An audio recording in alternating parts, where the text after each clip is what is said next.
He paid $5 for a farmhouse no one dared open for 40 years. What his dog uncovered changed everything forever. The wind cut across the Bitterroot Mountains as a worn pickup idled on the roadside, its engine barely holding together. Inside, a broken Navy SEAL and his loyal K9 had nowhere left to go until a letter offered a $5 farmhouse sealed for decades.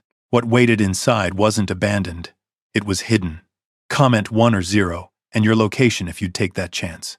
The wind came down hard off the Bitterroot Mountains that night, cutting through steel and bone like it had something personal against the world. It rattled the loose panels of the old pickup truck, a hollow metallic shudder that echoed through the empty stretch of roadside.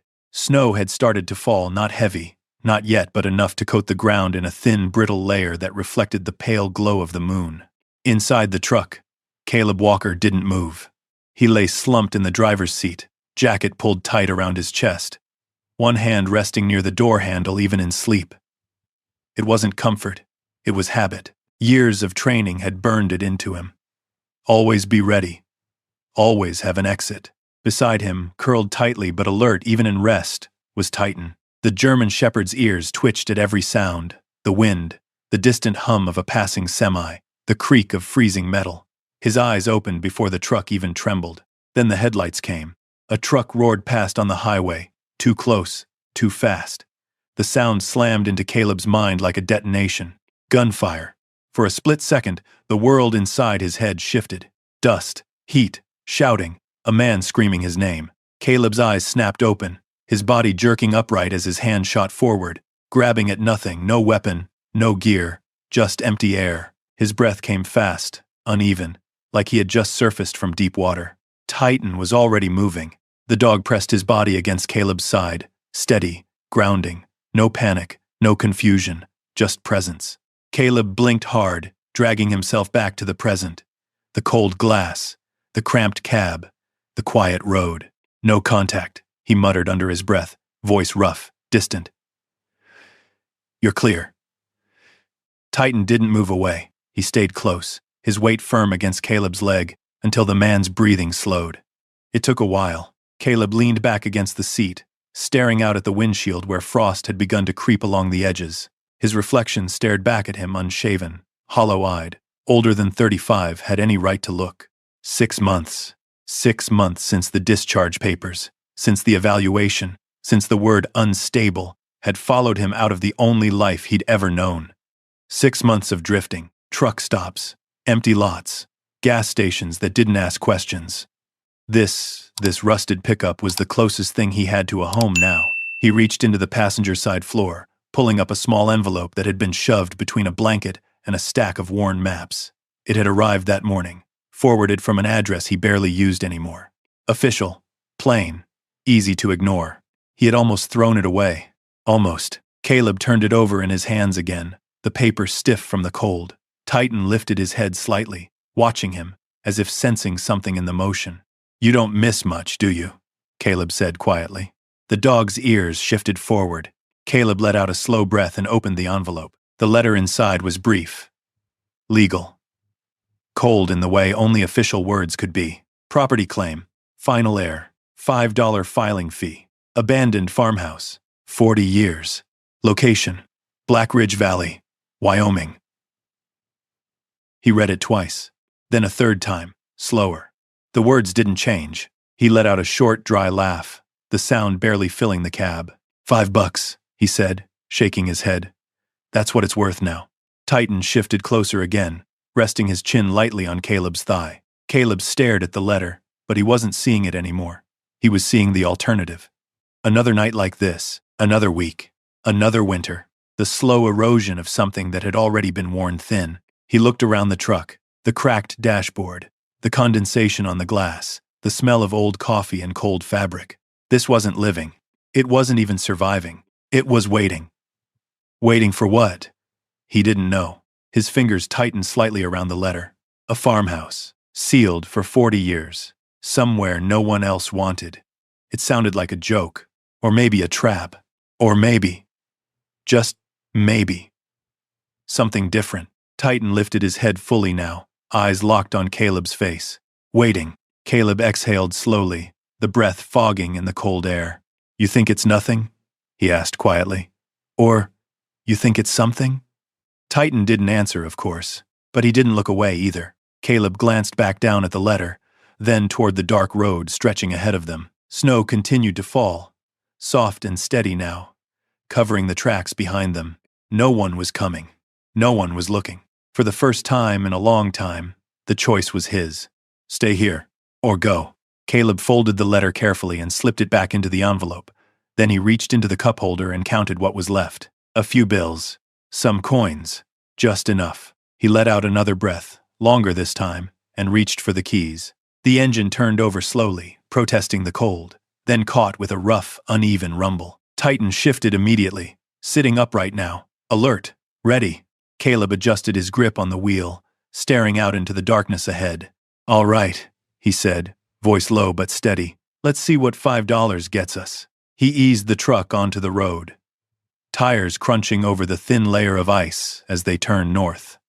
Behind them, the empty stretch of roadside disappeared into the falling snow. Ahead, the mountains waited, and somewhere beyond them, a house that had been sealed for 40 years, a place no one had come back to, until now. By the time the sun rose, it did little more than paint the sky a pale gray behind thick clouds. The light barely reached the narrow highway. Caleb followed north, swallowed by long stretches of forest and mountain shadow. The world felt quieter out here, too quiet. Not peaceful. Just empty. The truck's engine hummed steadily, but inside the cab, there was no music, no radio chatter, just the sound of tires against frozen pavement and Titan's slow, measured breathing. Caleb hadn't said much since they left. He drove with both hands on the wheel, eyes fixed ahead, as if looking away for even a second might make the road disappear. The letter sat folded in the center console, like something fragile or dangerous he hadn't decided which. They passed through the last real town just after sunrise. A gas station, a diner with a flickering sign, a handful of houses pressed close together as if trying to hold on to warmth. Caleb stopped long enough to fill the tank and grab a black coffee that tasted burnt but hot. No one asked him where he was headed. No one cared. That suited him fine. As they pulled back onto the road, Titan shifted in his seat, not restless, focused. His ears angled forward, his body leaning slightly toward the windshield. Caleb noticed. What is it? He asked, glancing over. Titan didn't bark, didn't growl. He just stared ahead, unmoving. Caleb followed his gaze. Nothing but trees, endless lines of pine stretching up the hills, their branches heavy with snow. The road narrowed, the pavement giving way to rougher patches, then to gravel in places where the state had stopped caring. Caleb felt it too then. Not fear. Not yet, but something close to it. A sense that the further they drove, the less the world behind them mattered. Like crossing a line you couldn't uncross. The GPS signal faded an hour later. Caleb glanced at the screen, watching the map freeze then vanish entirely. No signal, he muttered.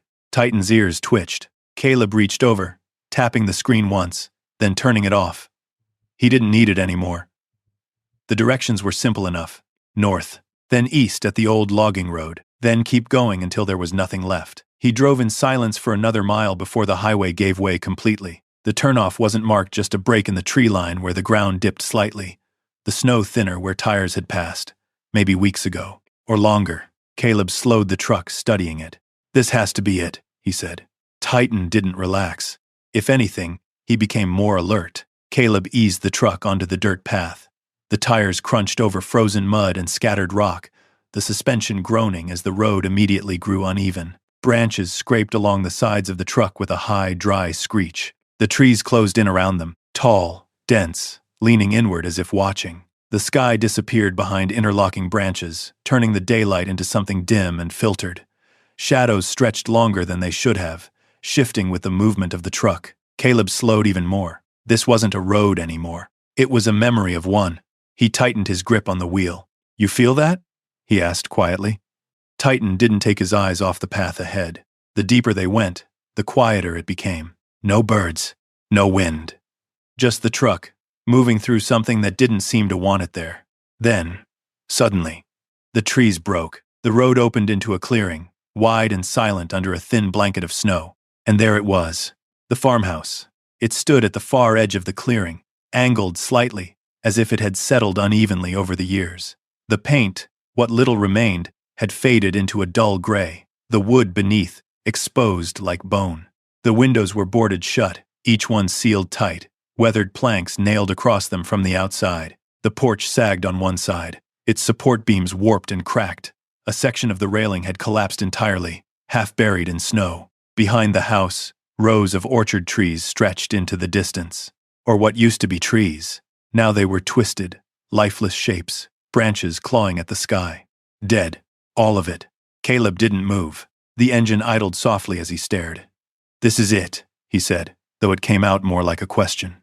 Titan stood up slowly, his paws pressing against the seat as he leaned forward. A low sound rumbled in his chest. Not loud, but unmistakable. Caleb turned his head, watching the dog. "You don't like it." Titan's gaze never left the house. Caleb followed it again, letting his eyes trace every detail. The boards on the windows weren't broken. They weren't loose. They were deliberate. Sealed. Kept that way. For 40 years. The wind picked up slightly, brushing through the dead orchard behind the house. The branches shifted, producing a dry, brittle sound, like something whispering just out of reach. Caleb felt it then. That same feeling from the road, only stronger now. This place wasn't just abandoned. It had been left behind. On purpose. He reached down and turned off the engine. The silence that followed was immediate and absolute. No hum. No movement. Just stillness. Titan jumped down first, landing softly in the snow. He didn't wander, didn't explore. He stood beside the truck, body tense, eyes fixed on the house. Waiting. Caleb opened the door slowly and stepped out. The cold hit him harder here, sharper somehow, as if the air itself had weight. He pulled his jacket tighter but didn't take his eyes off the farmhouse. For a long moment, neither of them moved. Man and dog. Facing something neither fully understood. Caleb took a step forward. The snow crunched under his boots, loud in the silence. Titan moved with him immediately, close at his side. "All right," Caleb said quietly, more to himself than anything else. "We came this far." He started toward the house. Each step felt heavier than it should have, not because of the snow, because of the feeling that he wasn't just walking into a place. He was stepping into something unfinished, and whatever had been left behind here was still waiting. Caleb stopped a few feet from the porch. Up close, the farmhouse looked worse. The wood wasn't just weathered, it was split, warped, and hollowed in places where years of cold and heat had taken their toll. The front steps dipped slightly under the weight of time, one corner sagging lower than the rest. Snow had gathered in the cracks, melting just enough to refreeze into thin sheets of ice. Titan didn't step onto the porch. He stayed at the edge, muscles tight, head low, eyes fixed on the door. Caleb glanced down at him. "You staying there?" he asked quietly. Titan didn't move. Caleb let out a slow breath and stepped forward alone. The first step creaked under his weight. The second groaned louder, a deep wooden complaint that echoed through the stillness. By the time he reached the top, the sound had already faded back into silence. He stood in front of the door. It was solid, heavy, darkened with age and streaked from years of exposure. The handle was dull metal, coated in a thin film of rust. But what caught his attention wasn't the decay. It was the boards. The windows on either side of the door were sealed, tight planks nailed across them from the outside, weathered but still firm. Whoever had sealed this house hadn't rushed it. They had meant to keep it closed. Caleb reached into his jacket and pulled out the old key that had come with the paperwork. It felt heavier than it should have. Cold. He held it for a moment, turning it in his fingers, studying the worn edges. "This better work," he muttered. Behind him, Titan shifted slightly but didn't come closer. Caleb slid the key into the lock. It didn't go in smoothly. Rust resisted it, grinding softly as the metal forced its way into place. Caleb adjusted his grip and pushed harder, feeling the mechanism give just enough to accept it. Then he turned. At first, nothing happened. Then, a sharp, metallic crack. The sound split through the clearing like a gunshot. Caleb froze. Titan's head snapped up instantly, body rigid, ears forward. The lock turned slowly, protesting every inch, until it gave way with a long, drawn-out groan. Caleb swallowed. "That's a good sign," he said under his breath, though it didn't feel like one. He wrapped his hand around the handle and pushed. The door didn't move. Swollen shut, he tried again, harder this time. The wood held firm, as if it had fused to the frame. Caleb stepped back slightly, bracing himself. "All right," he said quietly. Then he drove his shoulder into it. The impact sent a dull thud through the structure, followed by a faint crack somewhere deep in the wood. Dust shook loose from the frame, drifting down in a thin cloud. The door still didn't open. Titan let out a low, warning growl. Caleb ignored it. He stepped back again, breath steady, eyes locked on the door. One more time. He slammed into it with everything he had. This time, something gave. A sharp, splintering sound cut through the air as the frame cracked just enough to break the seal. The door jerked inward an inch, then stuck again. Cold air rushed out from the gap. Not fresh air, old air. Stale, thick, carrying a scent that hadn't touched the outside world in decades. Dust, wood rot, and something faint beneath it. Something almost sweet, like dried leaves or forgotten flowers. Caleb hesitated. Titan's growl deepened. Easy, Caleb said, though he wasn't sure if he was talking to the dog or himself. He gripped the edge of the door and pulled. The wood resisted, then slowly dragged open with a long, scraping groan that echoed into the darkness beyond. The sound didn't stop right away. It carried, as if the house itself was reacting. Caleb stepped back instinctively, heart beating faster now, not from effort, but from something else. The doorway stood open. Black. Still. Waiting. He didn't step inside immediately. Instead, he stood there, staring into the dark, trying to adjust, trying to listen. Nothing. No movement. No sound. Just silence so complete it pressed against his ears. Titan stepped forward then, finally moving onto the porch. But he didn't cross the threshold. He stopped just short of it. Body angled slightly, nose twitching as he tested the air. Caleb noticed. You smell something? Titan's ears flicked once, but he didn't move. Caleb exhaled slowly and reached into his jacket again, pulling out a small flashlight. He clicked it on, the beam cutting a narrow path through the darkness inside. Dust filled the air immediately, swirling in the light like tiny drifting particles. The beam landed on the floor first. Old wood, scattered debris, a thin layer of dirt that had settled evenly over everything. Undisturbed, Caleb lifted the light higher. Shapes began to form. A couch, 2 chairs, a table, all still in place, covered in gray. Further in, something on the wall caught the edge of the beam. Maps, large pinned maps, their edges curled with age. And beneath them, metal, gear, military. Caleb's jaw tightened slightly. This wasn't just a farmhouse, he said quietly. Titan stepped closer, just enough that his front paws crossed the threshold. Then he stopped again, still tracking, not exploring. That was wrong. Caleb knew it. Titan had been through buildings before clearing rooms, checking corners, moving fast and controlled. This wasn't that. This was slower. Focused, like he was following something specific. Caleb shifted his grip on the flashlight. All right, he said under his breath. Then he stepped inside. The floor creaked under his weight, the sound echoing softly through the empty space. The air felt colder here, heavier somehow, as if it hadn't moved in years. Titan followed but stayed close. Closer than usual. Caleb swept the light across the room, furniture frozen in place, a layer of dust thick enough to leave clear marks where anything disturbed it. Cobwebs stretched between beams and corners, catching the light in thin strands. Nothing looked touched. Nothing looked changed. And yet, Caleb couldn't shake the feeling. He moved further in, boots crunching lightly over grit and debris. The beam of the flashlight shifted again, catching something near the far wall. A jacket, hanging from a hook, dark green, military issue, not rotted, not torn, just waiting. Caleb stepped closer, the light steady now. The fabric stirred slightly in the cold air from the open door. For a moment, just a moment, it looked like someone had just stepped out of it. Caleb stopped, his grip tightened on the flashlight. Behind him, Titan let out a low, controlled growl. Not loud, but enough. Caleb turned his head slightly, listening. Still nothing. No footsteps, no voices, just that same heavy silence. But now, it felt different. Not empty, not abandoned. Watched. Caleb exhaled slowly, forcing himself to stay grounded. It's just a house, he said quietly.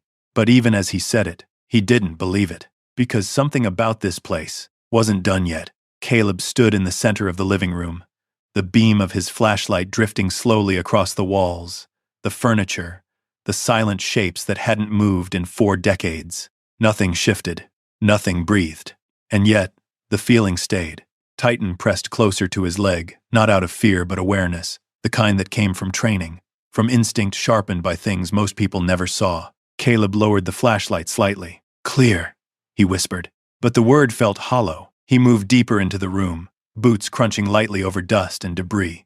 Every step stirred particles into the air, catching the light like ash, floating in slow motion. The maps on the wall drew him in. He stepped closer. They weren't decorative. They were operational. Topographic lines, survey markings, notes scribbled in tight handwriting along the edges. Several were layered over each other, pinned in a way that suggested they had been studied, revised, reconsidered. Caleb leaned in. Military precision. Not casual, not random. He reached out, brushing a finger lightly along one of the edges. The paper was brittle but intact. "Someone worked this," he murmured. Titan shifted slightly behind him. Caleb turned. The dog had moved away from the doorway now, but only just. His nose hovered inches above the floor, tracing something invisible, slow and deliberate. Tracking, but there was nothing there. No footprints, no scent Caleb could detect. Still, Titan followed it. Caleb watched him for a moment, unease creeping back into his chest. "You're picking up something I can't," he said quietly. Titan didn't look up. Caleb turned back to the room, scanning again. The couch, the chairs, the table, everything covered in dust but not disturbed. He moved toward the fireplace. Stone, solid, built to last. The hearth was filled with old ash, untouched, cold for decades. Above it, a mantel held a few scattered items, an old clock, stopped at some forgotten hour, and a photograph frame turned slightly away. Caleb picked it up. The glass was clouded, but the image beneath still showed through. A man, mid-40s maybe, clean-cut, serious expression, the kind of face that didn't smile easily but meant it when it did. Beside him a woman, warm eyes, calm. Caleb stared at the man a moment longer. Something about him felt familiar. Not in memory, in presence. Like recognizing a posture, a stance, the way someone held themselves. Military. Caleb set the frame back down carefully. Behind him, Titan let out a short, sharp breath. Not a bark. A reaction. Caleb turned instantly. "What is it?" Titan had stopped moving. His body was still, ears forward, eyes fixed not on the door, not on the windows, on Caleb. For a second, neither moved. Then Titan shifted his gaze slightly, past Caleb, toward the far side of the room.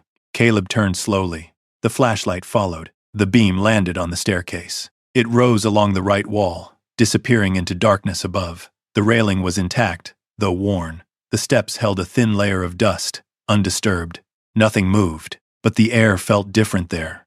Heavier, colder. Caleb stared at it for a long moment. Then he shook his head slightly. "Not yet," he said under his breath. He wasn't ready for that. Not yet. Instead, he moved toward the kitchen. The doorway creaked softly as he passed through. The space beyond was smaller, tighter. Cabinets lined the walls, their surfaces coated in the same gray film as everything else. An old sink sat beneath a window boarded from the outside, letting in only faint slivers of light through the cracks. Caleb stepped inside. The floor here felt different. More stable, less hollow. He swept the flashlight across the counters. Old dishes, a kettle, a chair pulled slightly away from the table, as if someone had just stood up and never returned. Caleb stopped. That thought hit harder than it should have. He took a slow breath. "Get a grip," he muttered. But it wasn't that simple.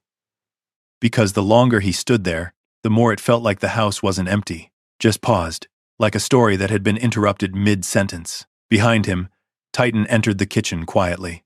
He moved differently now, closer, tighter. He brushed against Caleb's leg once, grounding him. Caleb looked down. "Yeah," he said softly. "I feel it too." He leaned back against the counter, letting the flashlight drop slightly as his mind drifted. And just like that, he wasn't in the kitchen anymore. He was back there. Heat, sand, the sharp crack of gunfire tearing through the air. "Walker, move!" The voice came from somewhere behind him. Then the explosion. Too close, too fast. The ground lifting beneath him. And then, silence. Caleb's eyes snapped open. He was back in the kitchen. Cold, still. His hand was gripping the edge of the counter so tightly his knuckles had gone white. Titan was pressed firmly against him now, steady, unmoving. Caleb forced himself to breathe. In, out, slow, controlled. "Not here," he whispered. Not now. The memory faded, but the weight of it stayed. He straightened slowly, running a hand over his face. This place, he said quietly. It's messing with my head. But deep down, he knew that wasn't true. The house wasn't creating anything. It was pulling it out. The silence. The stillness. It gave his mind room to wander where it usually didn't have time to go. And what lived there wasn't quiet. Caleb pushed himself off the counter. All right, he said, voice steadier now. We clear the ground floor first. Titan stepped back slightly, giving him space, but staying close. Caleb moved back into the living room, sweeping the flashlight once more across the space. Nothing had changed. Nothing moved. And yet, that feeling remained, unfinished, waiting. He glanced once more toward the staircase. The darkness above seemed thicker now, more present, like it knew he'd noticed. Caleb held the beam there for a long moment, then lowered it. Tomorrow, he said quietly. For now, this was enough, because whatever had been left behind in this house wasn't just in the walls, it was in him. And for the first time in a long time, he wasn't running from it. The fire came later. It took Caleb nearly an hour to get it going. The wood he found stacked behind the house was dry but brittle, like it had been waiting too long to be used. He cleared out the old ash from the fireplace, built a small structure of kindling, and struck a flame. At first, nothing. Then a flicker. Then heat. The light pushed back the darkness just enough to give the room shape again. Shadows danced along the walls, shifting over the maps, the furniture, the empty spaces where life used to exist. Caleb sat on the floor with his back against the wall, one knee up, one arm resting across it.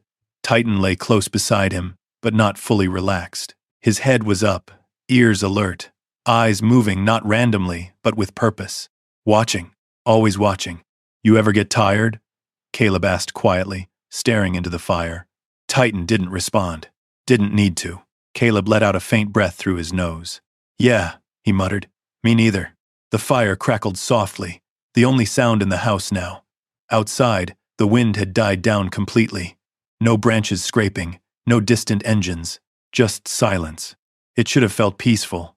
It didn't. Something about the stillness felt wrong, like it wasn't natural. Like it had settled here and refused to leave. Caleb shifted slightly, adjusting his position. That's when Titan moved. Fast. The dog's body snapped upright, ears forward, eyes locked on a point across the room. A low growl built in his chest. Not loud, but sharp enough to cut through the quiet. Caleb straightened immediately. What is it? Titan didn't look at him. He stepped forward slowly, deliberate, each movement controlled, toward the fireplace, but not the fire. To the right of it, a section of wall Caleb hadn't paid much attention to before. Titan stopped there, nose inches from the wood. Then he scratched. Once, twice, harder the third time. The sound echoed in the room, wood against claw. Caleb stood up slowly, grabbing the flashlight without taking his eyes off the dog. You smell something? Titan scratched again. More aggressive now. Focused. Not random. Caleb moved closer. The beam of the flashlight cut across the wall, illuminating faded paneling, cracked from age. At first glance, nothing stood out. But Titan didn't move. Caleb crouched down, bringing the light closer. All right, he said quietly. Show me. He ran his hand along the paneling. The surface felt uneven, old, worn but one section. One section shifted slightly under pressure. Caleb paused. He pressed again. The wood gave just a fraction. Not loose. But not solid either. He leaned in, examining the edges. There. A faint seam. Almost invisible unless you knew to look. Caleb's jaw tightened slightly. That's not original, he murmured. Titan's growl softened, but his focus didn't. Caleb reached into his jacket and pulled out a small multi-tool, flipping it open. He slid the edge into the seam and applied pressure. The panel resisted, then shifted. A soft cracking sound followed as the wood separated from its frame, just enough to create a gap. Cold air slipped through, different from the rest of the house. Still cold but contained. Caleb froze. Titan stepped back half a pace, then leaned forward again, nose twitching. Caleb widened the gap slowly, prying the panel loose. It came free with a sharp snap. Dust fell, and behind it, darkness. Not just the hollow of a wall, deeper. A space. Caleb angled the flashlight inside. The beam revealed something metallic, Rectangular. Solid. A case. Old. Military. Caleb's breath slowed. Well, he said quietly. That's something. He reached in carefully, fingers brushing against cold steel. The object was heavier than it looked. He adjusted his grip and pulled. The case slid free with a dull scrape. It landed in his hands with weight, real weight, not empty. Titan stepped closer, sniffing it briefly, then pulling back again. Caleb set the case down near the fire. It was an old ammunition container, sealed tight, the metal worn but intact. The latch was rusted, but not enough to make it impossible to open. He didn't touch it yet. Instead, he looked back at the wall. Something caught his eye. Near the lower edge of the opening, marks. Small, faint, but fresh. Not covered in the same thick layer of dust as everything else. Caleb leaned closer, ran his fingers over them. The wood felt cleaner there. Disturbed. Recently. His expression hardened. Someone's been here, he said quietly. Titan's ears snapped forward again. The room felt different now. Not just heavy. Occupied. Caleb stood slowly, scanning the space around him. The windows. Still boarded. The door. Still closed. No sound. No movement. But the evidence was there. Clear. Undeniable. He turned back to the case. His hand hovered over the latch. Then, Titan moved again. Faster this time. He spun toward the door, body rigid, a deep, low growl rolling through his chest. Caleb didn't hesitate. He grabbed the flashlight and moved to the side, positioning himself instinctively. Angle, cover, line of sight. The house went silent again. Completely silent. Then, footsteps. Faint. Outside. Just beyond the porch. Caleb's pulse slowed. Focused. Every sense locked in. Titan stood between him and the door now, unmoving, ready. The footsteps stopped, right outside, close enough that Caleb could hear the subtle shift of weight on wood. Then, nothing. No knock. No voice. Just presence. Waiting. Caleb didn't move. Didn't speak. He let the silence stretch. Seconds. Maybe longer. Then, the steps retreated. Slow at first, then fading. Gone. Caleb held position a moment longer, before finally exhaling. Titan didn't relax. Not yet. Caleb lowered the flashlight slightly, eyes still fixed on the door. They know this place, he said quietly. Titan let out a low breath. Caleb turned back toward the fire, toward the case.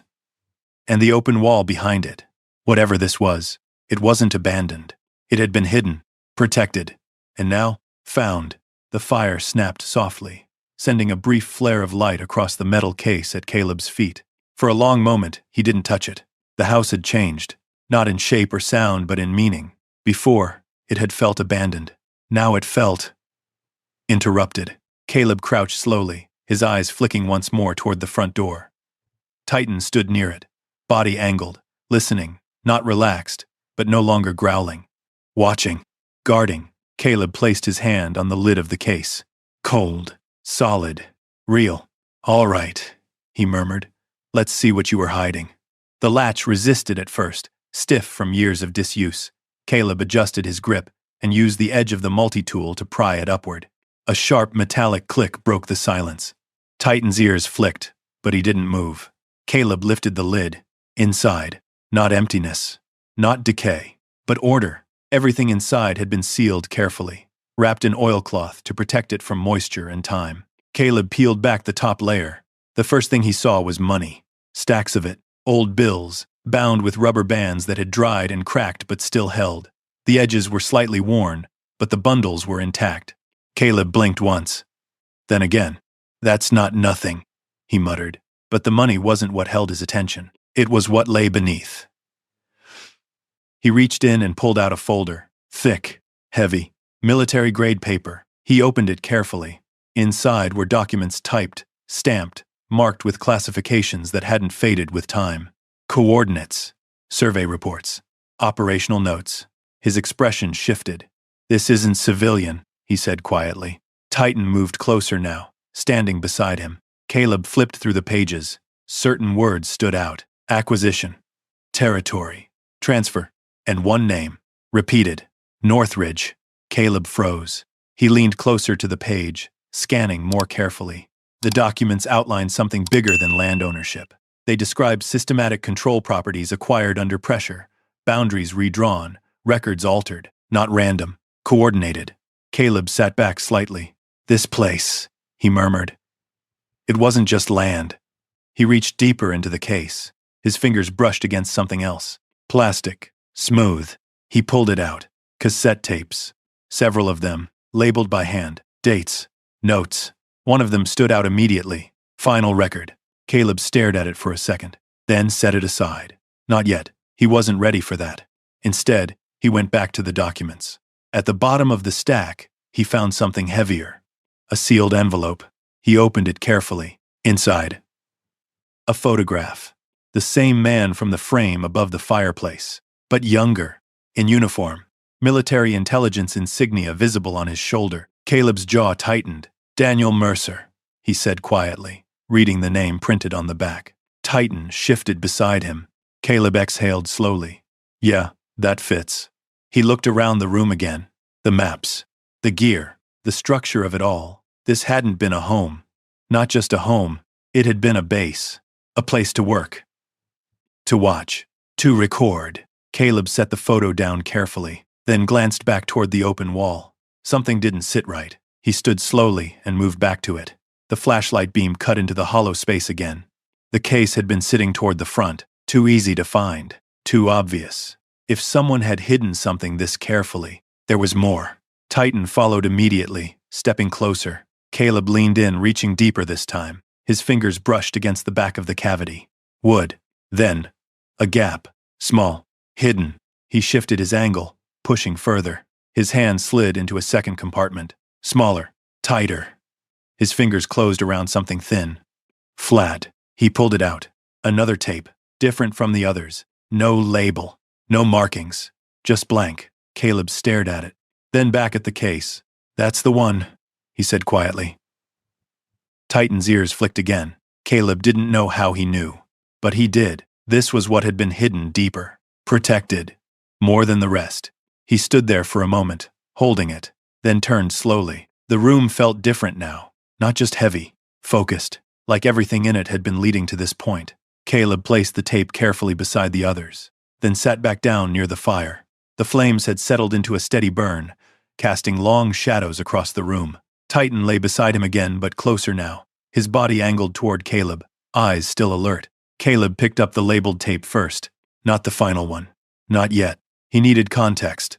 He needed to understand what he was stepping into. He looked around the room once more. The house. The silence. The evidence in front of him. Then he exhaled slowly. All right, he said. You left this for a reason.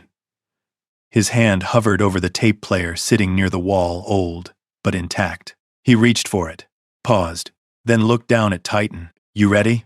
Titan didn't move, but he didn't look away either. Caleb gave a faint nod, then pressed play. The machine whirred softly as the tape engaged. For a second, nothing. Then, a voice. Calm, measured, controlled. My name is Daniel Mercer. If you're hearing this, then the house has been opened. Caleb's chest tightened slightly. The fire crackled behind him. Titan remained still, and the voice continued. Not from the past, but from something that had been waiting for someone like him. The tape hissed softly before the voice returned. Steady, controlled. A man used to choosing his words carefully. I don't know who you are, Daniel Mercer said, but if you found this, then you've already stepped into something most people would walk away from. Caleb didn't move. The fire crackled behind him, casting shifting light across the walls. Titan lay close, his head lifted now, listening not to the words, but to the tone. 40 years ago, Mercer continued, I was assigned to survey land acquisitions tied to private defense contractors. On paper, it was routine. Boundaries, ownership, transfer of assets. A pause.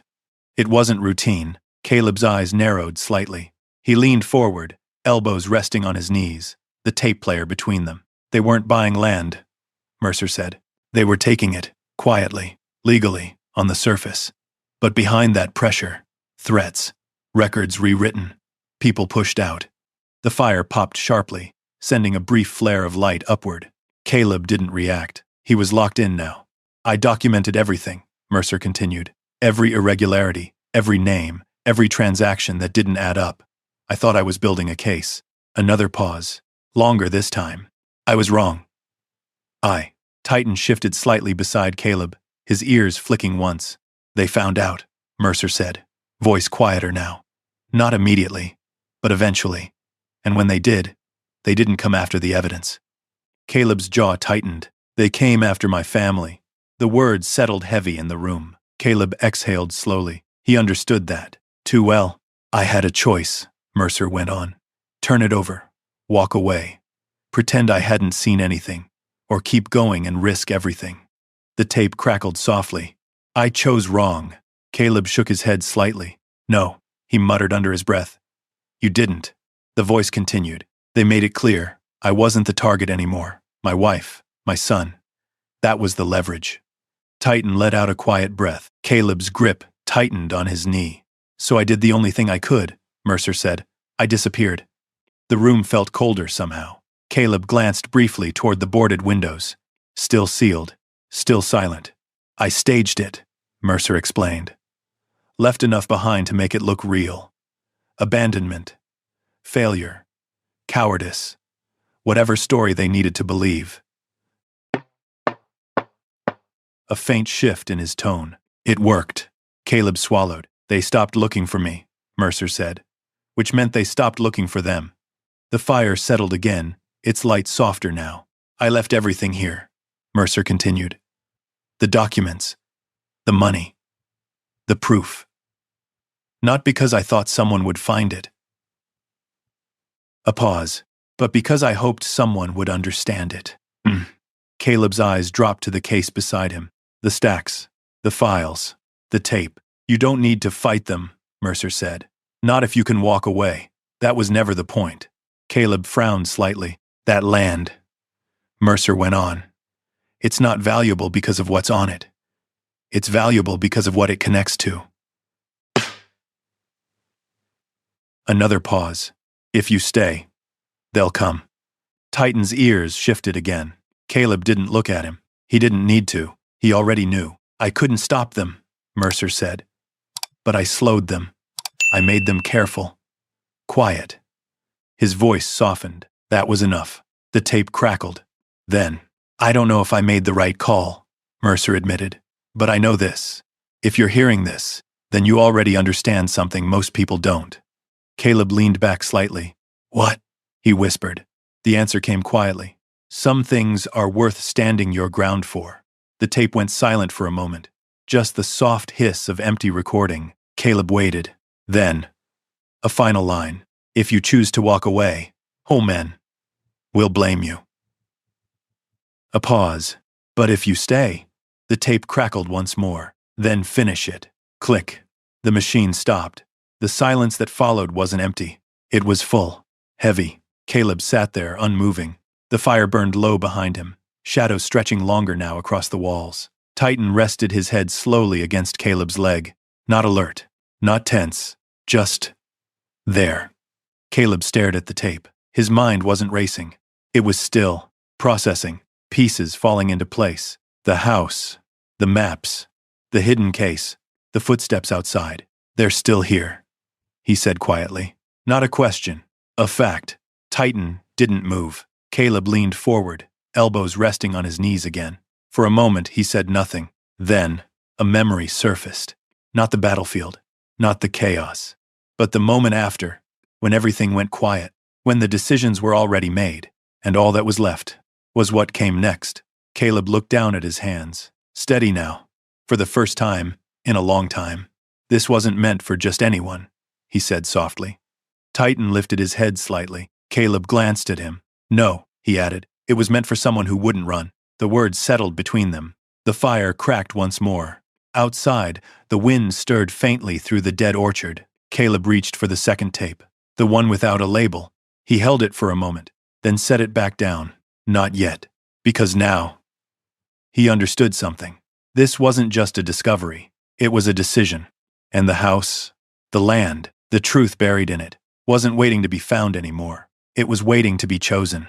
Morning came slowly. The kind of gray light that didn't warm anything just revealed it. Caleb stood on the porch, a cup of black coffee in his hand, watching the valley wake up. Frost clung to the dead orchard, each branch outlined in pale white. The mountains beyond were quiet, distant, unmoved by whatever had been uncovered in the house behind him. Titan stood beside him, scanning the tree line. He hadn't relaxed all night. Neither had Caleb. The fire inside had burned low sometime before dawn. Caleb had slept in short intervals, never fully drifting off. Every sound, the shift of wood, the whisper of wind, had kept him just close enough to awareness. Not fear. Preparation. He took a slow sip of coffee. Cold already. He didn't mind. Still here, he said quietly, almost to himself. Titan's ears flicked. Caleb stepped down off the porch, boots crunching softly in the frozen ground. He walked a slow circle around the house, eyes scanning everything with a different kind of attention now. Not curiosity. Assessment. Tracks. That's what he was looking for. He found them near the edge of the clearing. Faint, partially covered by the night's frost, but still visible if you knew how to read them. Boot prints. Not his. Not old. Caleb crouched, running a gloved hand just above the surface without touching. Recent. Within hours, he followed them with his eyes. They led toward the tree line, then disappeared. Titan stood a few feet away, nose low, tracing the same path. His movements were precise, controlled, every step deliberate. They didn't come close, Caleb said quietly. Titan paused, then looked back at him. Caleb nodded once. Yeah, they didn't need to. He stood slowly. They had seen enough. They knew the house had been opened. That was all they needed. The sound came just before noon. Not loud, but unmistakable. An engine. Caleb was inside, clearing debris from the living room floor when Titan's head snapped toward the window. Alert. Focused. Caleb straightened immediately. He moved toward the front of the house, keeping low, using the wall for cover out of habit more than necessity. The sound grew louder, closer, then stopped. Right outside. Caleb stepped onto the porch again, Titan at his side. A black SUV sat at the edge of the clearing. Clean. Out of place. The kind of vehicle that didn't belong in a place like this. The driver's door opened slowly. A woman stepped out. Mid-40s maybe. Sharp posture. Clean lines. Everything about her was controlled. Her movement, her expression, even the way she closed the door behind her. She didn't rush. Didn't hesitate. She walked toward the house like she already knew it. Caleb didn't move. Titan shifted slightly forward, positioning himself just ahead of Caleb's leg. The woman stopped a few feet from the base of the porch, close enough to speak, far enough to observe. "Mr. Walker," she said. Her voice was calm, measured. Like the one on the tape, Caleb's eyes narrowed slightly. "I don't remember introducing myself," he replied. A faint smile touched her lips. "You didn't need to." She let that sit for a moment, then extended a hand though she didn't step closer. "Evelyn Cross," she said. "Northridge Holdings." The name landed exactly the way Caleb expected it to. Heavy. Confirmed. He didn't take her hand. "Figured," he said. Evelyn lowered her hand without offense. "I imagine you've already found something inside," she continued, "given how quickly you moved on the claim." Caleb didn't answer. Titan didn't take his eyes off her. Evelyn noticed. "Impressive dog," she said, glancing briefly at Titan. "Military trained." Caleb's voice hardened slightly. "He's not the one you should be worried about." Evelyn's expression didn't change. "I'm not here to cause problems," she said calmly. "Quite the opposite." She reached into her coat and pulled out a thin folder. "Your situation is complicated," she went on. "This property comes with obligations. Legal, financial, structural. Most people in your position wouldn't last a month out here." Caleb crossed his arms slightly. "Then I guess I'm not most people." Evelyn gave a small nod. "No," she said. "You're not." She opened the folder and held it out, not offering it directly, just presenting it.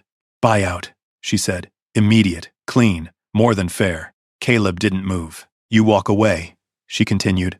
"No debt, no burden. A fresh start somewhere that doesn't come with history."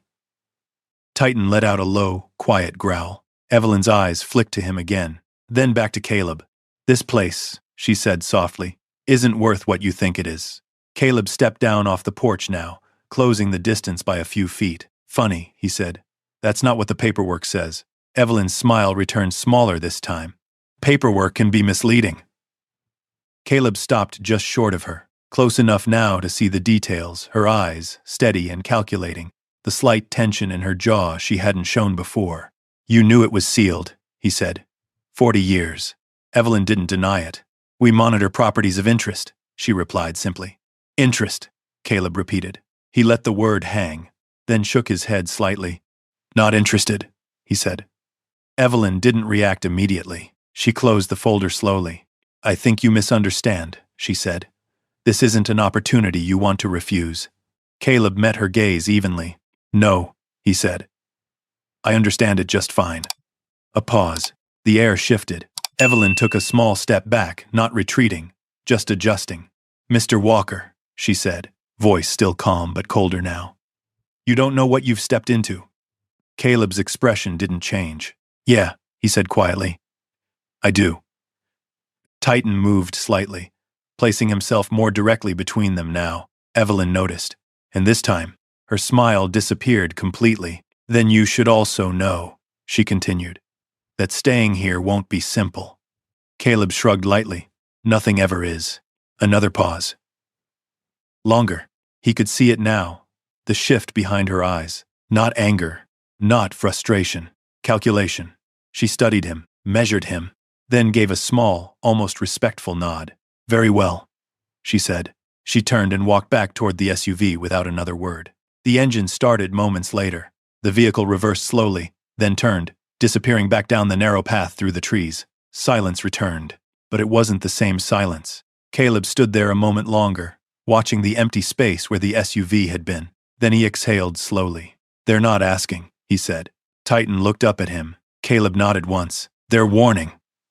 He turned back toward the house. The porch creaked as he stepped up again. Inside, the fire had burned down to embers. The case still sat where he had left it. The tapes, the documents, the truth, all still there, waiting. Caleb stepped inside. This time, there was no hesitation, because now he knew he wasn't supposed to stay, which meant he wasn't supposed to leave either. The sun dropped early behind the mountains, taking what little warmth it had with it. By dusk, the clearing was already sinking back into shadow, the farmhouse standing quiet and watchful against the darkening sky. Inside, Caleb moved with purpose. No hesitation now. He reinforced the front door first, wedging a thick plank across the handle, securing it into the frame. The windows were already boarded, but he checked each one anyway, testing the wood, the nails, the weak points. Old instincts.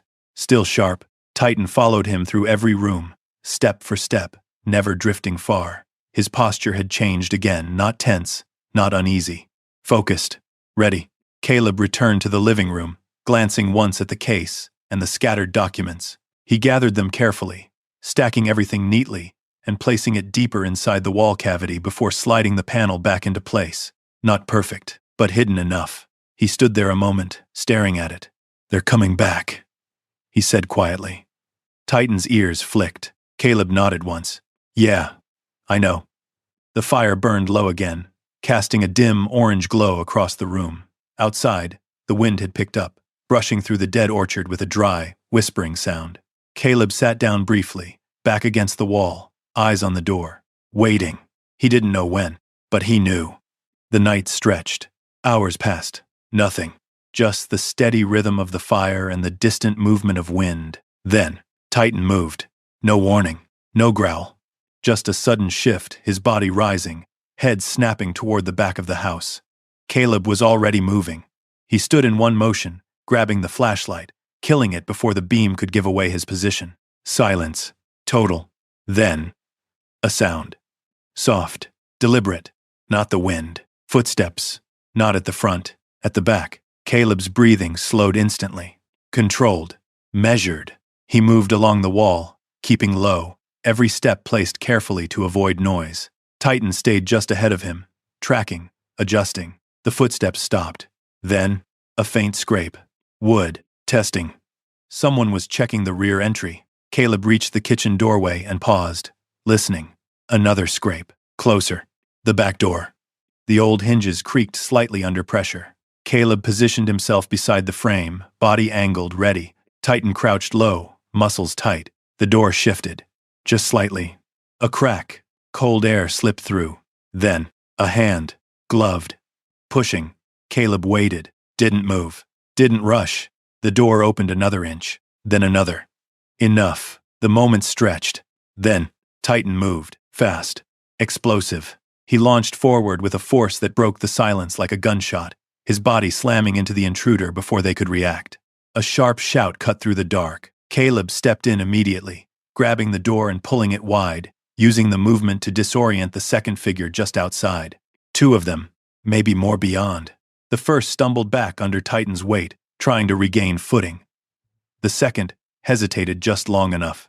Caleb used it. He drove forward, pushing the door fully open, forcing space, forcing movement. "Back off," he shouted. His voice wasn't loud. It didn't need to be. It carried weight, authority. The second figure raised their hands slightly, not surrender, but pause. The first struggled beneath Titan, trying to push him away. Titan didn't let go. A sharp, controlled bite enough to disable, not destroy. The man cried out again.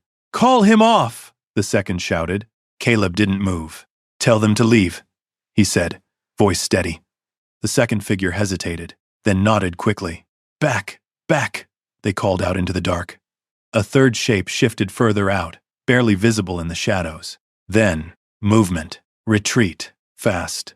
The second figure stepped back as well, pulling the injured one with them. Titan held for one more second, then released. He stepped back instantly, returning to Caleb's side, alert, ready for another command. The figures disappeared into the trees. The sound of retreating footsteps faded quickly. Then, silence again, but not the same silence. Not empty, earned. Caleb stood there, breathing steady, eyes locked on the darkness beyond the doorway. Titan remained beside him, body still, watching, waiting.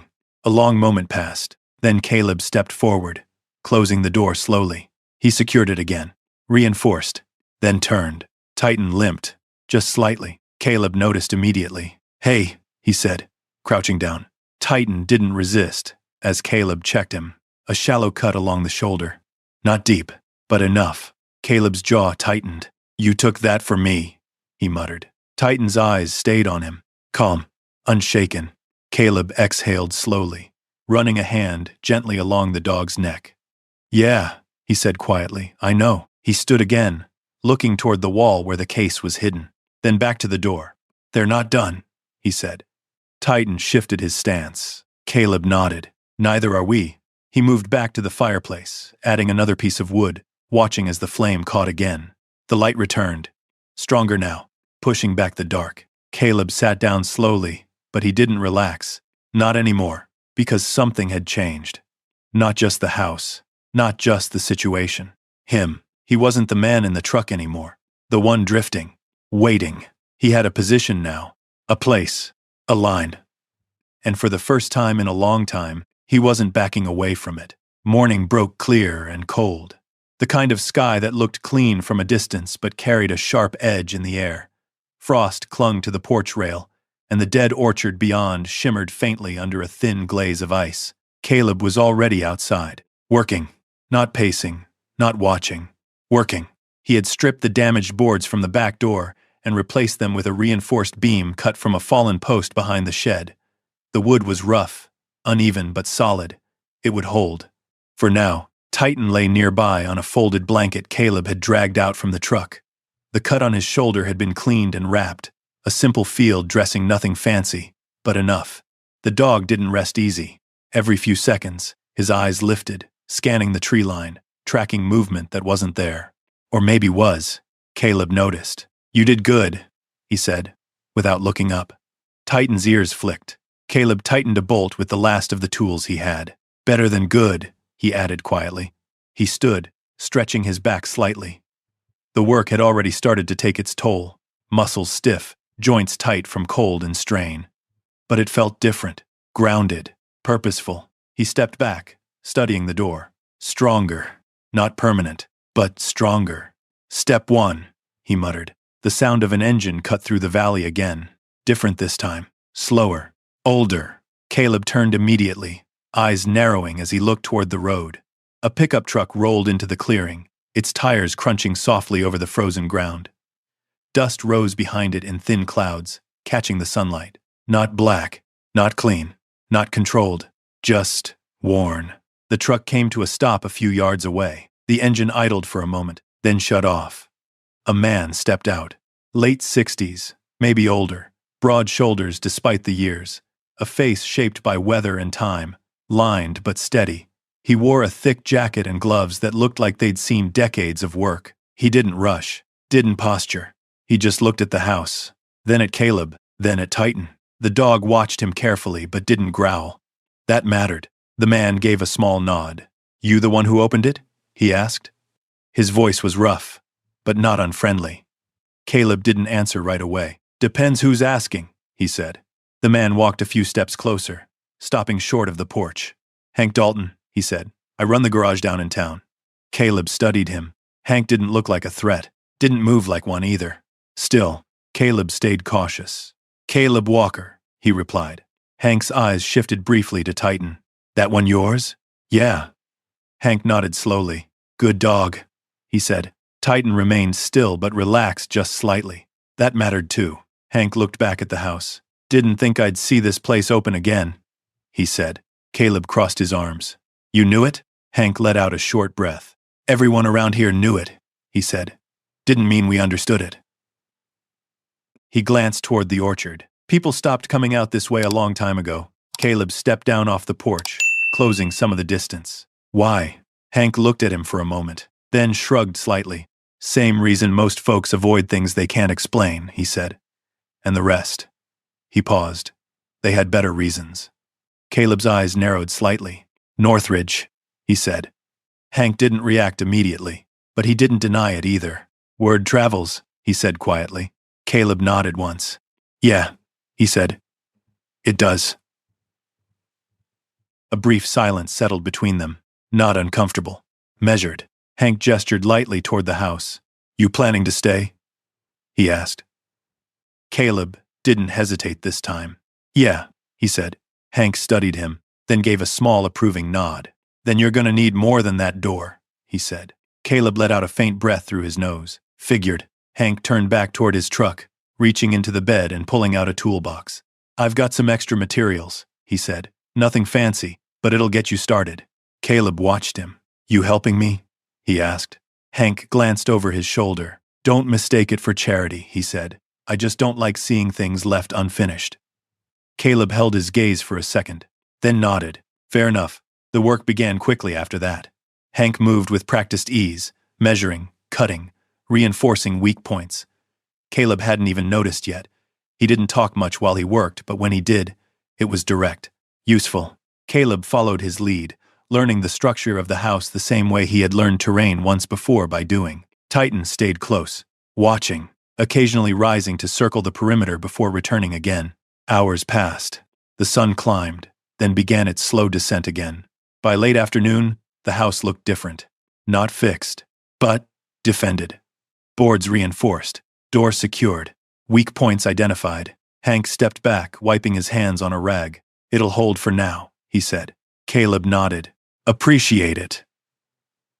Hank shrugged. "You're not the first one to try something like this," he said. "Just the first one in a long time who might actually finish it." Caleb glanced toward the tree line. "They came back last night," he said. Hank didn't seem surprised. "They will again," he replied. Caleb looked back at him. "I'm not leaving." Hank held his gaze. "I didn't figure you would," he said. A brief pause. Then, "You're gonna need someone who knows the legal side of things," Hank added. "There's a lawyer in town, Rachel Pierce. She doesn't scare easy." Caleb considered that. "All right," he said. Hank nodded. "I'll let her know you're here." He gathered his tools and headed back to the truck. Before getting in, he paused, looked back at the house, at Caleb, at Titan. "Be careful," he said. Not as a warning, as a fact. Then he drove off. The sound of the engine faded into the distance. Silence returned again. But it wasn't empty anymore. Caleb stood there for a moment, taking it in. The house, the work, the direction. Titan moved to his side again. Caleb looked down at him. "We're not alone anymore," he said. Titan's tail shifted once. Caleb nodded. "Good," he added, because this time, he wasn't just holding a position. He was building one. The next morning came sharper. Clear skies, colder air, and a stillness that felt earned rather than empty. The valley looked different now, not less dangerous, but more defined. Lines had been drawn. Caleb stood at the edge of the orchard, hands in his jacket pockets, watching Titan move through the rows of dead trees. The dog wasn't limping anymore. Not much, still favoring the shoulder slightly but moving with control again, scanning, circling, checking every angle like he had something to protect, which he did. Caleb exhaled slowly. "This place isn't dead," he said quietly. "Just waiting." Behind him, the sound of a vehicle approached. Not rushed, not hidden, expected. Caleb turned. A smaller car, this time dust-covered. Practical. It rolled into the clearing and came to a stop near the house. The driver stepped out quickly, closing the door with purpose. Rachel Pierce, mid-30s, focused eyes, clean lines, like someone who didn't waste movement or words. She carried a leather folder tucked under her arm, already walking toward him, before the engine had fully cooled. "You Caleb Walker?" she asked. Direct. Caleb nodded once. "You Rachel?" She gave a quick nod in return. "Hank said you'd need someone who knows how to read between the lines," she said. "And from what I've heard, there are a lot of lines here." Caleb gestured toward the house. "More than I expected." Rachel stepped onto the porch without hesitation, glancing once at the reinforced door before pushing it open. Inside, she stopped, not because she was afraid, because she understood. The maps, the structure, the way everything had been left. "This wasn't just a residence," she said quietly. "No," Caleb replied. "It wasn't." He moved past her, heading toward the wall. Rachel followed, watching carefully as he removed the panel and revealed the hidden compartment again. The case, the documents, the tapes. Rachel crouched down immediately, flipping open the folder and pulling on a pair of thin gloves. "You weren't exaggerating," she said. Caleb shook his head. "Didn't think I was, he." Rachel began scanning the documents quickly but not carelessly. Her eyes moved fast, but every page she touched stayed in place longer than necessary. Processing. Connecting. Caleb watched her. "What do you see?" he asked. Rachel didn't answer right away. She flipped another page, then another, then stopped. "This," she said, tapping a section with her finger. "This is a land transfer record, but it's been altered." Caleb leaned slightly closer. "How?" Rachel turned the page slightly so he could see. "Original boundary lines don't match the final filing," she explained. "Whoever filed this shifted ownership without triggering review." Caleb's jaw tightened. "Illegal?" Rachel glanced up at him. "Not if no one notices," she said. "Which is the problem?" She kept going. "Same pattern here, and here, and here. La." Each document revealed the same thing. Small adjustments, hidden transfers, pieces of land quietly moving under different names. All connected. All deliberate. Rachel leaned back slightly. "This isn't isolated," she said. "This is systemic." Caleb nodded. "That's what Mercer said." Rachel looked at the tapes. "You listened to them?" "Most of it," Caleb replied. "Not all." Rachel reached for the labeled cassette. "Play it again," she said. Caleb didn't argue. He set the tape into the player and pressed play. Mercer's voice filled the room again. This time, Rachel listened differently, not emotionally. Analytically, she paused the tape at certain points, rewound sections, listened again. Cross-referencing. Caleb stayed quiet. Let her work. Minutes passed. Then, Rachel sat back slowly. "This changes everything," she said. Caleb's eyes narrowed slightly. "How?" Rachel looked at him directly. "Because this isn't just history," she said. "It's evidence." Caleb crossed his arms. "Evidence of what?" Rachel held up one of the documents. "Fraud. Coercion. Possibly worse. And not just back then. This ties into current holdings." She pointed toward the name on the page. Northridge didn't stop. They evolved. Caleb's expression didn't change. "I figured." Rachel exhaled slowly. "With this," she said, gesturing to the case, "we can reopen everything. Force review. Force exposure." Caleb glanced toward the door. "They won't like that." Rachel gave a faint, humorless smile. "They don't have to." A brief silence settled between them. Then Caleb spoke. "What's it going to take?" Rachel didn't hesitate. "Time. Pressure. And the willingness to stand your ground when they push back." Caleb nodded once. "That part I can handle." Rachel closed the folder, securing the documents inside. "I'll start filing motions today," she said. "Once this gets into the system, they won't be able to move quietly anymore." Caleb watched her. You sure about this? Rachel met his gaze. I don't take cases I can't win, she said. And I don't walk away from ones that matter. Titan stepped closer then, resting beside Caleb. Rachel glanced down at him. He's been through it, she said. Caleb nodded. Yeah, we both have. Rachel stood. I'll be back tomorrow, she said, with paperwork. And probably attention. Caleb gave a small nod. Good. Rachel headed for the door, then paused. One more thing, she said, turning slightly. Caleb waited. They're going to try to make this look like it's about the land, she said. It's not.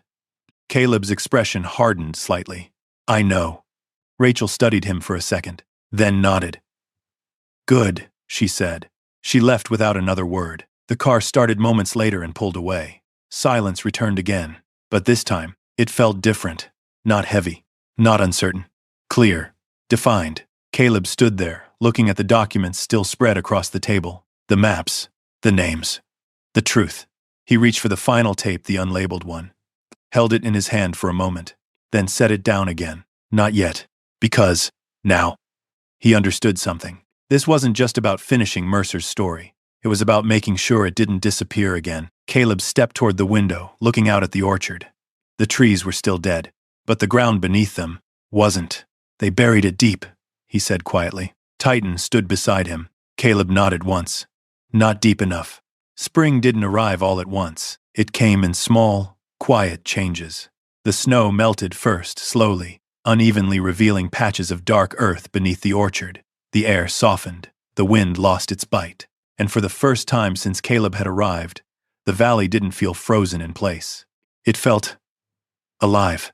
Caleb stood on the porch, hands resting on the worn railing that had been repaired just enough to hold. The house behind him was still far from perfect boards, mismatched, paint uneven, the structure bearing the marks of everything it had endured. But it stood, solid. Titan moved through the yard with steady confidence now. The wound on his shoulder had healed into a thin scar, barely slowing him. He still scanned the perimeter out of habit, but there was no urgency in it anymore. No tension, just awareness. The past few weeks had changed everything. Rachel had done exactly what she said she would. The documents had gone public. The filings had been submitted. And once they were, things started to shift. Quietly at first, then all at once. Northridge didn't come back. Not with threats. Not with offers. Not at all. Instead, there were calls. Inquiries. Questions from places that hadn't been paying attention before. The kind of attention that made things harder to hide.